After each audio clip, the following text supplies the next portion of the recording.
Mozilla has now been exposed as a company that does not care about your freedom.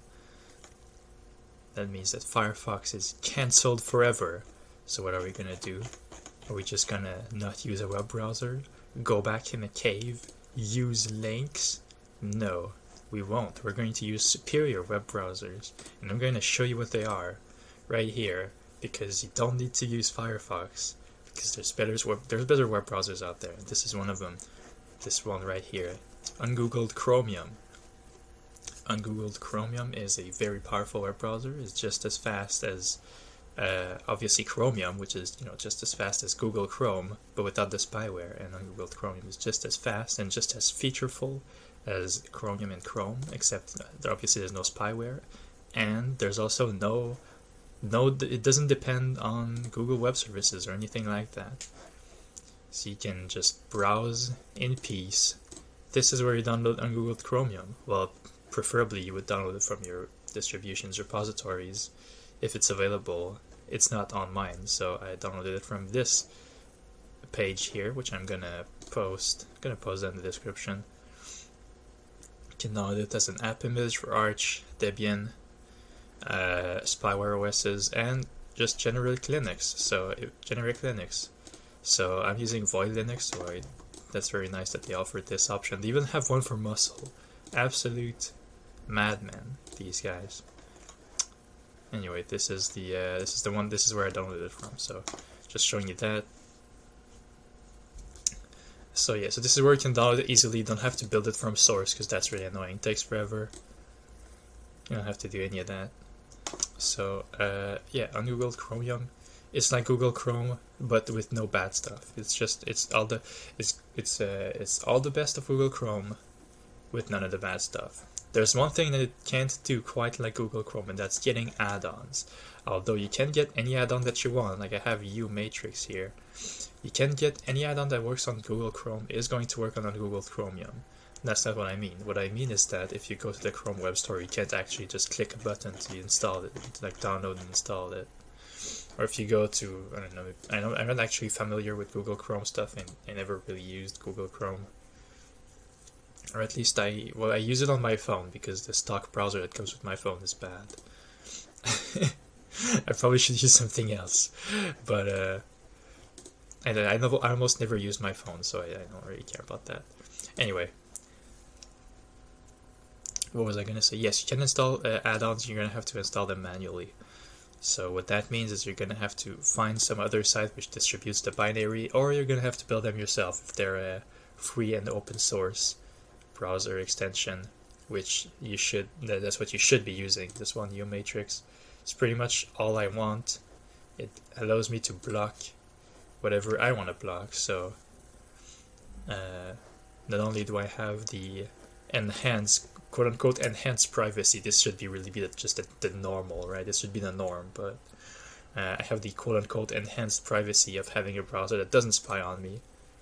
And now I have the actual enhanced privacy of being able to just block spyware JavaScript, or any JavaScript if I want. If it's just JavaScript that bloats up the page and makes it take forever to load, I don't have to deal with that shit. Same things with cookies. I just block that unless I realize that it's necessary. You can even block CSS. I don't know why you'd want to block CSS, but you can. I guess maybe for like font fingerprinting or something. To block images. Maybe that blocks canvas. Maybe this is for canvas fingerprinting. I don't know. You can block you can block anything. I guess media, it's for making pages load faster or whatever. Anyway, you can block anything with this. It's a good extension. I recommend it. I'm gonna leave a link in the description to the GitHub repo for U Matrix, and maybe I'll make a video on how to install it, because it's actually you have to work around some stuff. Okay, so that was Ungoogled Chromium. Basically, it's good. If you want to know the full feature set, just go to I'm gonna post the GitHub page for Ungoogled Chromium, which is kind of like their official website, kind of. It's the next best thing they have, and I'm gonna post that, and you can go there and look at the full feature set yourself. But this is just a general overview. And this right here is the browser I have been using for the last couple of months. It's GNU Ice Cat. It's a fork of Mozilla Firefox, except it's made by people who actually care about your freedom, as in the Free Software Foundation or the GNU project, really. But yeah, this is Ice Cat, and it's pretty. It's I think it's the browser that Richard Stallman uses. I think. I don't know. I saw an interview where he says that his browser blocks proprietary JavaScript, and you know what? The only browser I know that does that is Ice Cat, because it comes with this add-on called Libre.js, which is it's a JavaScript blocker. It's gonna block JavaScript. It's gonna accept scripts that are trivial, so it's not quite the same as just no script. It's going to accept scripts that are trivial. So if it does nothing damaging or nothing really important or anything, it's going to accept it. So your pages are not going to be quite as broken as they would be if it was just if you were just blocking all JavaScript. But another thing it does, and that's why I have this Wikipedia page open, is if I click on the Wikipedia page, it's going to detect hidden HTML. Would you like to reveal it? Yes, of course. I don't know what that does. I have no idea what hidden HTML is. It could mean, as far as I'm concerned, my battery's low. As far as I'm concerned, hidden HTML could mean any number of things. But what I think they're referring to is when you have a website that has like HTML in it that isn't visible to the user, but that would be made visible by some kind of script or CSS magic or something like that. So yes, I think that's what hidden HTML is. So it's basically just there to make websites more contentful, I guess, even though you have JavaScript blocked. I think that's what it does. I don't actually know. So yeah, so you have Libre.js, but obviously it's not just a. It's pretty much except for like not blocking trivial scripts. It's pretty much just a glorified no script, because there's really no way it can actually detect if the script you're trying to run is proprietary or not. But you can whitelist scripts if you want. You can even whitelist specific individual script, which is a very fine-grained level of control. Like I can just whitelist this specific one if I want to. I'm not going to. Just forget about it. So yeah, Libre.js, very cool. It also comes with a bunch of additional settings. So if you go here in privacy and security, there's some Ice Cat specific settings. So you can disable JavaScript altogether if you want. You can not load custom font for prevention of font fingerprinting, and other kind of stuff that you can enable and disable. You can toggle them.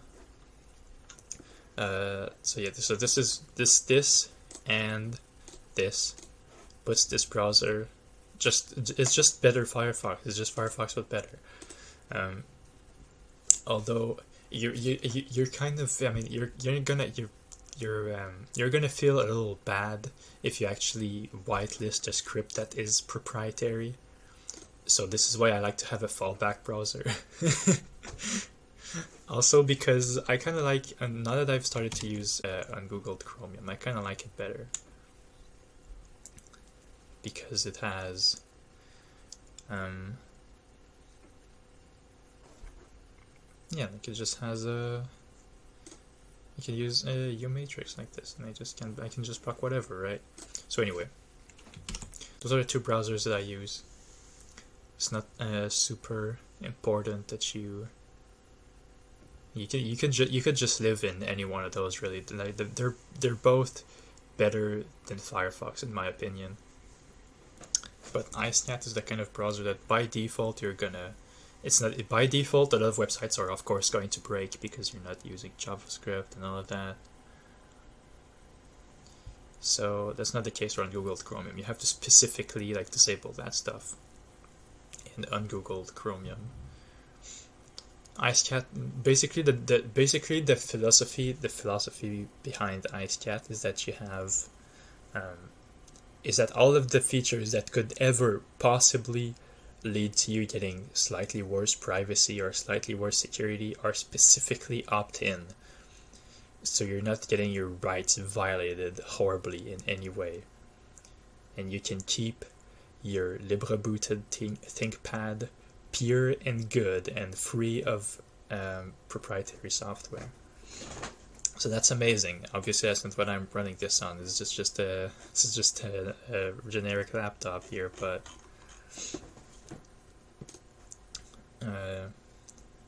yeah, I'm not going 100% free software or anything. But even if you're not, this Ice Cat is just a good browser. Okay, here's another good browser that I can show you. Another good browser. Now this one is not as good as the other ones, but it's okay. It's I would say it's the third best browser, right? It's called Bad Wolf. It's very minimalist. It runs on, of course, IceCat runs on Mozilla's Gecko engine. On Google Chromium, obviously runs on Chromium, and this one runs on the WebKit. So we're all balanced in this video, right? It's all balanced. You get good options. So I don't even know what site I'm gonna go to. Let's just go to. Okay, let me show you that this browser actually pretty much just does everything. So if you go to YouTube, it's going to work. It's going to be a little slow. No, it's not going to work because I have JavaScript disabled. See, you can enable and disable JavaScript. So if I enable it and reload, it should load properly. It's going to take a while. So it's a little slower. This is because, as you can see, the scrolling is kind of choppy too. Like if I use my touchpad to scroll, what should be smooth scrolling is now quite choppy. The reason for this is because this browser uses a lot less system resources. It's very lightweight as opposed to all these well, obviously IceCat and Chromium are based off of these big bloated browsers that take a lot of RAM and a lot of CPU to run. So if you want something more minimal, that's gentler on your system resources, Bad Wolf is the best option available. There's a bunch of other minimal browsers. I think Bad Wolf is really the only one that's worth checking out because it contains what I consider the bare minimum of what you need to have to browse the internet these days, and that's the ability to disable JavaScript, because this stuff is just omnipresent and it's super annoying. Let's figure out another website I can go to. If I want to go to my website, it's going to work flawlessly. There's stuff that doesn't quite work very good on this video. I didn't show it, but if you go on like a YouTube video, like this is something that I've had, this is a problem I have with other WebKit browsers, so maybe I'm just missing a package or something, but if I try to like rewind the videos or play them or fast forward them or something like that, it's not gonna work quite right. It's gonna be buggy and it might even freeze or something. So it's very bad for this, but it's very good for just like a general websites, like websites that are maybe lighter on resources. But there's one reason why I don't actually use this browser, and that's because if you right click, I can't actually download this web page if I want to. Now it might be, okay, well, who cares about downloading web pages? You can just like bookmark them. Well, there's no bookmarking on this browser either. There's no history. So if I want to like save a web page in any way, if I want to have any kind of easy method to go back to a web page I looked at before, there's no real way you can do it. I can do this and download this. Like I can click on this and download a web page if I find a link to it, but I can't download the actual page. So if you're on a web page that doesn't have a link to it, it's just like, I don't know, if I go to like oops, I think it's maybe you have to fix this. If you go to AMD.com, I recently went on Nvidia's website, but I don't want to give publicity to Nvidia. They're horrible. So I'm gonna go to AMD instead. I'm not like trying to shit out AMD or anything. But so yeah, I can't actually save this web page. Like I'd have to find a link. Like this would be a link to the same page, I would think, right? So yeah, so I could download it like this, but I have to go out of my way to do that. So anyway, Bad Wolf is just developed by one guy, I think. So if you're listening to this, get yourself a way to download web pages, and I'll probably start actually using this browser, because right now, if I find a web page I want to go back to, there's just no way I can do it. No real good consistent way. So if at the very least I could download them, that would be something something that, and it fits in the minimalist mindset. Like, what is this? Just a call to wget? Like, at worst, you can just execute wget in the code or something. And if not, you just have to. Well, WebKit probably has a way to actually download web pages. I mean, it definitely has one because I have it right here. So, yeah, just do that. Alright, anyway, this has been a video about the good web browsers.